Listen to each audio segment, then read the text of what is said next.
स्वागत है आपका एक बार फिर आज की कहानी में, जिसका नाम है द लॉस्ट चाइल्ड, खोया हुआ बच्चा।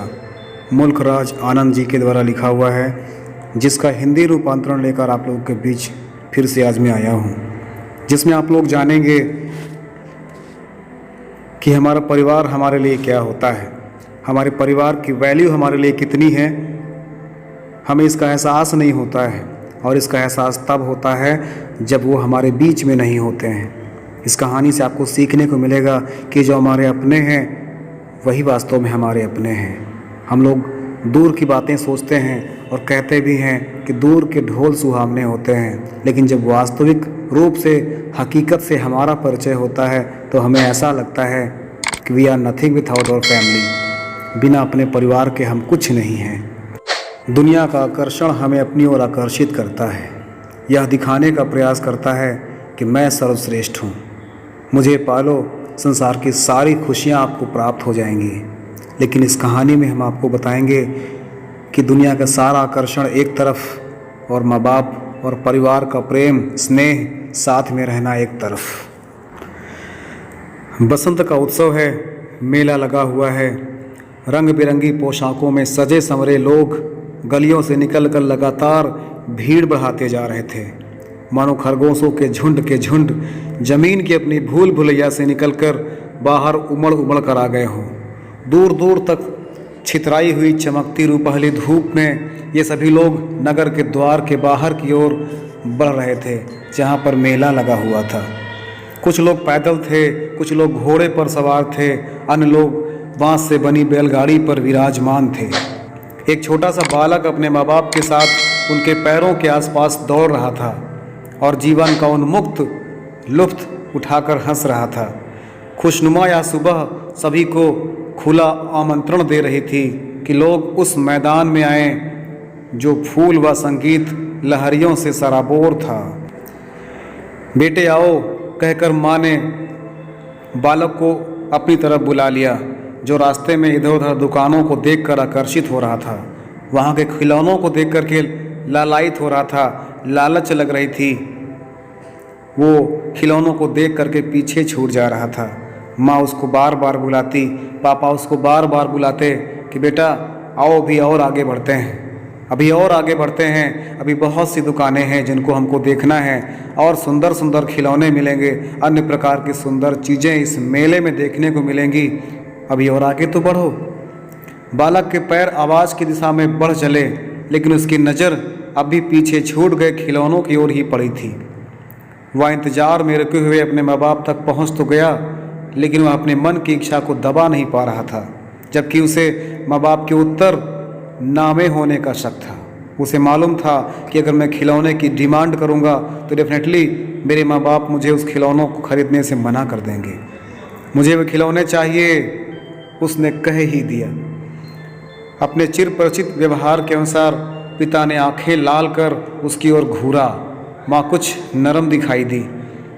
उसने अपनी उंगलियां पकड़ाते हुए उस लड़के से कहा, बच्चे देखो, तुम्हारे सामने और भी चीज़ें हैं जो इससे भी सुंदर हो सकती हैं।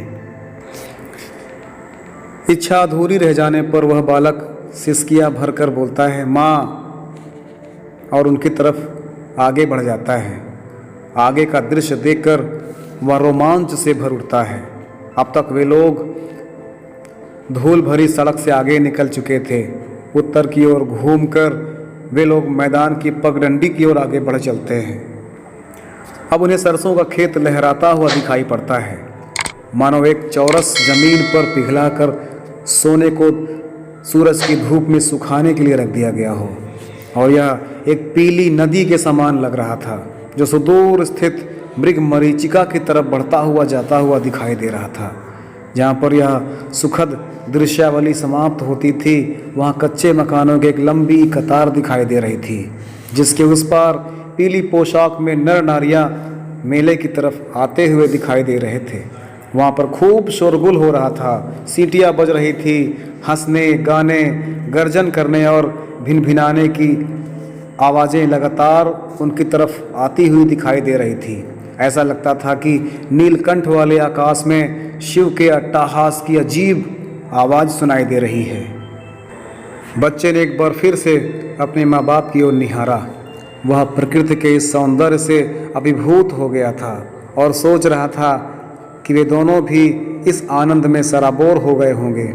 उसने पगडंडी का रास्ता छोड़ दिया और किसी मनमौजी बछड़े की तरह मैदान में इधर उधर भागने लगा।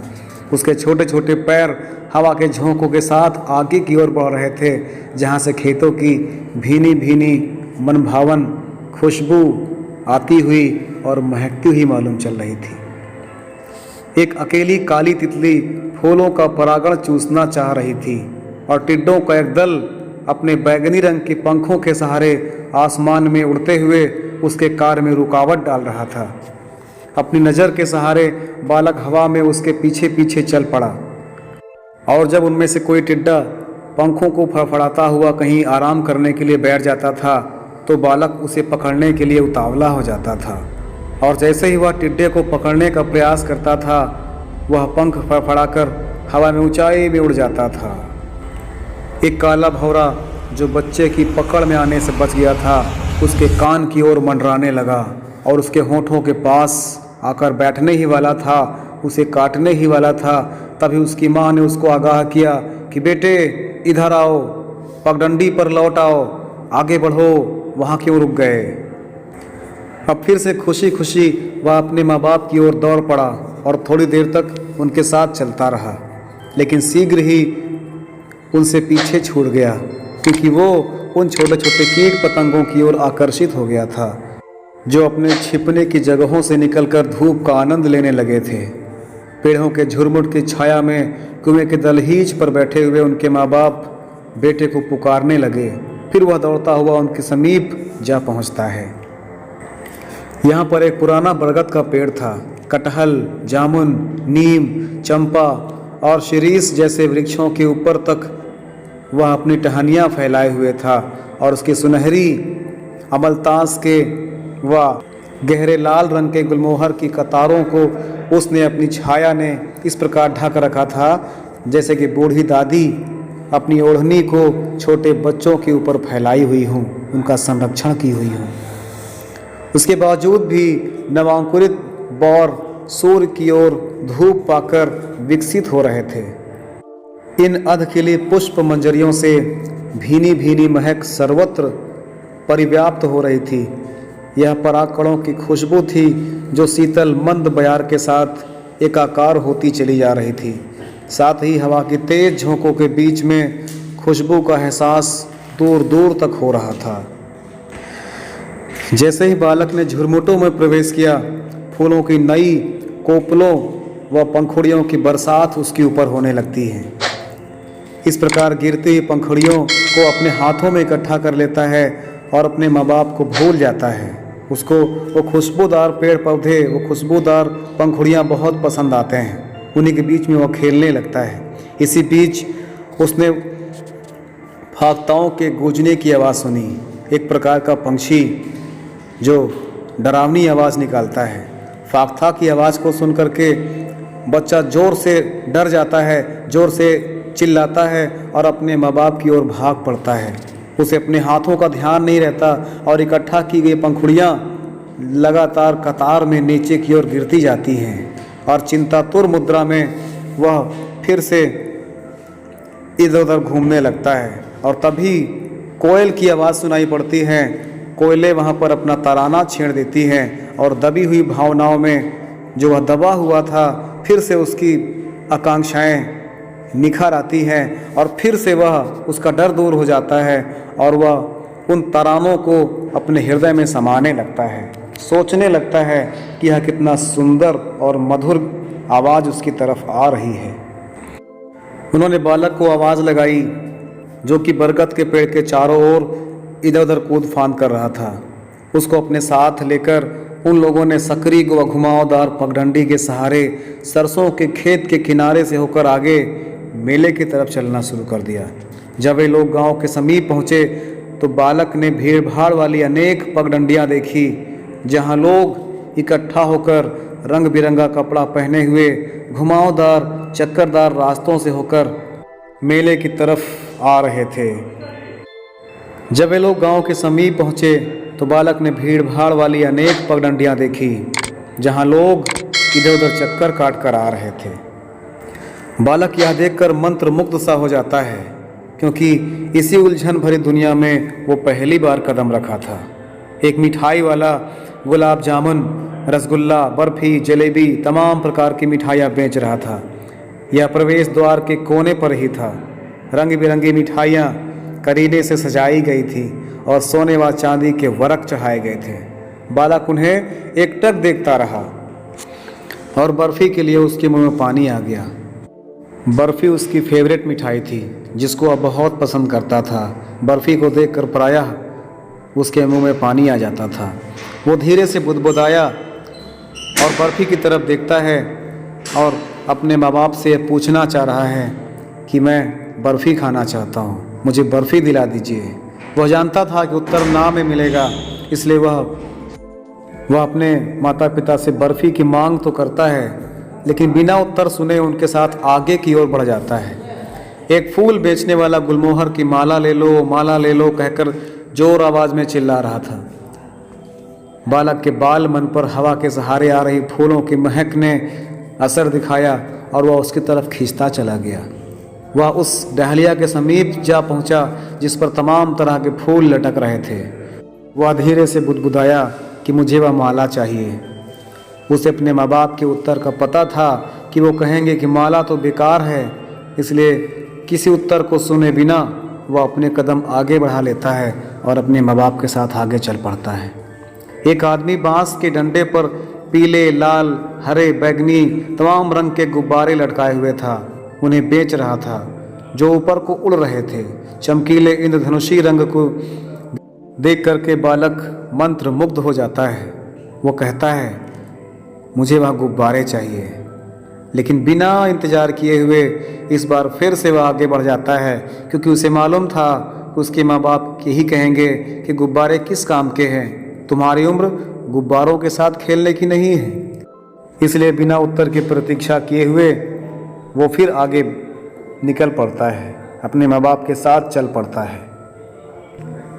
एक मदारी अपनी बांसुरी के सुर में सांप को नचा रहा था, जो कि टोकरी में कुंडली मारे हुए बैठा था। उसका सिर मनोहारी रूप से ऊपर उठा हुआ था, जैसे हंस की गर्दन हो। सांप के सदृश कानों में संगीत की लहरियां इस प्रकार प्रवेश कर रही थी मानो किसी छोटे जलप्रपात से पानी बह रहा हो। बालक मदारी के आसपास जाकर खड़ा हो गया, लेकिन माँ बाप ने ऐसे नीरस संगीत को सुनने को मना किया, इसलिए वह फिर आगे निकल पड़ता है। एक गोल चक्करदार झूला पूरी जोर से चक्कर लगा रहा था, घूम रहा था। सभी तरह से लोग उस पर सवार थे और ठहाके लगाकर हंस रहे थे। कुछ लोग मस्ती में हंस रहे थे। बालक उस झूले को गोल घेरे में चक्कर लगाते हुए लगातार देख रहा था। उसके चेहरे पर गुलाबी झुर्रियों की लालिमा छाने लगी थी। उसकी आंखें भी झूले के साथ साथ लहराने लगी थी। उसके होंठ आश्चर्य से खुल गए थे। उसे लगा कि वो भी सवारी कर रहा है। शुरुआत में झूला बहुत तेजी से चक्कर लगा रहा था, फिर उसकी चक्कर कम होती जा रही थी। अब बालक ने अपने मुंह के अंदर उंगली डालकर ठक ठक किया और एक तरफ गया। उसका यह उत्साह उसके माँ बाप के चिरपरिचित अंदाज के जवाब से ठंडा पड़े उससे पहले ही उसने जोरदार आग्रह किया कि मम्मी पापा, मैं इस चक्करदार झूले में झूलूंगा। लेकिन कोई जवाब नहीं मिला। उसने घूमकर अपने माँ बाप की ओर देखा, वो तो वहाँ नहीं थे। उसने अपने दोनों ओर उनको देखा, वो दोनों ओर भी नहीं दिखाई पड़े। उसने पीछे मुड़कर उनको देखा, वहाँ पर भी वो दिखाई ना पड़े। उनका कहीं पर आता पता ही नहीं था। उसने सूखे गले से गहरे रुदन की आवाज़ निकाली और झटके के साथ वह उस स्थान से दौड़ पड़ा जहाँ पर वह खड़ा था। गहरे भय के कारण लाल हो गए चेहरे से वह पुकार रहा था, मम्मी पापा। तेज धार के साथ गरम गरम आंसू उसकी आंसू से टपटपाने लगे थे। उसका दमकता हुआ चेहरा ऐंठन से भर गया था। भयाक्रांत होकर वह बालक पहले इधर दौड़ रहा था, फिर उधर दौड़ रहा था। चारों दिशाओं में दौड़ दौड़ करके वह अपनी मम्मी और अपने पापा को खोज रहा था। अब उसकी समझ में नहीं आ रहा था कि वो कहाँ जाए। कातर आवाज़ में वो अपने मम्मी पापा को पुकार रहा था। उसकी पीली पगड़ी गीली हो गई थी उसके आंसुओं से, उसके पसीने से, और उसके कपड़े भी पसीने से पूरे गीले हो गए थे और धूल मिट्टी लग जाने के कारण वे कीचड़ की तरह सन गए थे। उसका हल्का पतला शरीर ढांचा तारों की तरह भारी सा लगने लगा था और उसका खुद अपना शरीर कांपने लगा था, डरने लगा था और वो भाग भाग करके केवल अपने माँ और अपने बाप के बारे में सोच रहा था, अपने पापा को याद कर रहा था। एक निर्धारित सीमा के भीतर यहाँ वहाँ भाग रहा था, लेकिन उसे कुछ हासिल ना हो सका। उसका रुदन अब सिसकियों में तब्दील होने लगा था। थोड़ी दूर पर हरी भरी घास थी। उसकी आंखों से कुछ लोगों के बैठे हुए और बातचीत करते हुए दिखाई दिया। पीछे कपड़े के टुकड़ों के बीच उसने गहराई से देखते हुए आगे बढ़ने की कोशिश की और उसको उसके माँ बाप की छवि तो दिखाई नहीं दी, लेकिन वह उन हंसी और उस आवाज़ के पीछे भाग पड़ा और जहाँ वहाँ पहुँचता है तो वहाँ उसे कोई नहीं दिखाई पड़ता है। वे अन्य लोग थे। तीव्रता के साथ वो फिर दौड़ पड़ा। इस बार उसका लक्ष्य मंदिर की दिशा में था, जहाँ लोगों की भीड़ जुटी हुई थी। इस जगह का एक एक इंच जैसे लोगों से भरा हुआ था, लेकिन यह बालक इन लोगों के पैरों के नीचे से होकर रास्ता बनाता गया और सिसकियों के बीच मम्मी पापा पुकारता गया। मंदिर के प्रवेश द्वार के समीप भीड़ कुछ अधिक ही हो गई थी। लोग धक्का मुक्की करने लगे थे, एक दूसरे को डांट लगा रहे थे, आंखें दिखा रहे थे। हट्टे कट्टे कंधों को टकराते हुए देखकर आपस में लोग बस लड़ना ही बचा था उनके लिए। बेचारे एक बालक की क्या चिंता करते हैं। पैरों के बीच से रास्ता बनाता हुआ वह अंदर की तरफ जाने की कोशिश कर रहा था, लेकिन उनके आवागमन से उसको यहाँ वहाँ टक्कर लग रही थी। उसे पैरों के नीचे रौंद दिया गया होता अगर उसे एक सज्जन व्यक्ति ने समय रहते अपनी गोद में ना उठा लिया होता। अचानक वो उसे पैरों के नीचे दबता हुआ महसूस होकर वह जोर से आवाज़ लगाता है, जोर से चिघाड़ता है, जोर से चित्कार करता है और उसकी आवाज़ को कोई सज्जन व्यक्ति सुन लेता है। जब वो भीड़ से थोड़ा हट गया तो उसने पूछा, तुम यहाँ कैसे आए हो? तुम किसकी संतान हो? अब तो बालक और ज़ोर ज़ोर से रोने लगा। वह बोला कि मुझे मेरी मम्मी चाहिए, मुझे मेरे पापा चाहिए। वह आदमी बालक को दिलासा देने के लिए गोल चक्करदार झूले पर ले गया। वहां पहुंचकर उसने पूछा कि क्या तुम घोड़े पर बैठकर चक्कर लगाना चाहोगे? लेकिन बालक ने गले से भरभराती आवाज़ में कहा, मुझे मेरी मम्मी चाहिए, मुझे मेरे पापा चाहिए। वह आदमी बालक को उस ओर ले गया जहां पर मदारी सांप को नचा रहा था, बीन बजा रहा था। उसने इस संगीत को सुनने के लिए बालक से कहा, लेकिन बालक ने उंगलियों से अपने दोनों कान बंद कर लिए और ज़ोर से आवाज़ लगाता है कि मुझे मेरी मम्मी चाहिए, मुझे मेरे पापा चाहिए। यह सोचकर कि रंग बिरंगे गुब्बारे बालक को पसंद आएंगे, उसकी तरफ ले गया जिससे उसका ध्यान आकर्षित हो जाए और वह शांत हो जाए। बालक को गुब्बारों के पास ले गया। उसने पूछा कि क्या इस रंग बिरंगे गुब्बारों को लोगे? बालक ने उड़ते हुए गुब्बारे से मुंह मोड़ लिया और सुबकते हुए सिर्फ एक ही वाक्य कहता है, मुझे मेरे मम्मी चाहिए, मुझे मेरे पापा चाहिए। अपनी नेक दिली के सहारे बालक को खुश करने के प्रति वह अभी भी अशांत था, अभी भी आशान्वित था। अतः फूल बेचने वाले के पास पहुंचकर पूछता है बालक से, देखो कितने खुशबूदार फूल हैं, क्या तुम इस माला को गले में पहनोगे? लेकिन बच्चे ने अपनी नाक टोकरी से दूर करते हुए सिर्फ एक ही बात दोहराई, मुझे मेरे मम्मी चाहिए, मुझे मेरे पापा चाहिए। बालक के दुख को भुलाने के लिए उसने बालक को मिठाई की दुकान में ले जाकर मिठाई के बारे में पूछा और कहा कि कौन सी मिठाई तुमको अच्छी लगती है, कौन सी मिठाई तुमको पसंद है, जो तुमको मिठाई पसंद आए वो मिठाई ले लो। लेकिन बालक ने मिठाई के स्टॉल से अपने चेहरे को मोड़ लिया और सिसकते हुए कहता है, मुझे मेरी मम्मी चाहिए, मुझे मेरे पापा चाहिए, मुझे मेरे मम्मी चाहिए, मुझे मेरे पापा चाहिए। बस इतनी सी थी कहानी। बहुत बड़ी शिक्षा मिलती है हमको इससे। कहते हैं कि जब हम छोटे थे तब भी लड़ते थे, माँ मेरी है, माँ मेरी है। आज भी बड़े हो गए हैं, पढ़ लिख लिए हैं, समझदार हो गए हैं, लेकिन वाक्य बदल गया है, माँ तेरी है, माँ तेरी है। विचारों का मतभेद है। जब हम समझदार नहीं होते हैं, साधारण होते हैं, इनोसेंट होते हैं, तो हमें लगता है कि यह संसार हमारा है, संसार की सारी खुशियाँ हमारे लिए हैं, और हम अपने साथ साथ दूसरों की भी चिंता करते हैं। जब बड़े होते हैं तो हम स्वार्थी होने लगते हैं, अपने परिवार, अपने लोगों को नहीं बल्कि खुद के बारे में, खुद के लाभ के बारे में सोचते हैं। इस बालक ने शुरुआत में क्या किया? इसको सुंदर सुंदर चीज़ें पसंद थी। इसको लगता था कि मेरा परिवार, मेरे माँ बाप तो मेरे लिए हमेशा ही हैं, उनसे बढ़कर भी कोई चीज़ें हैं।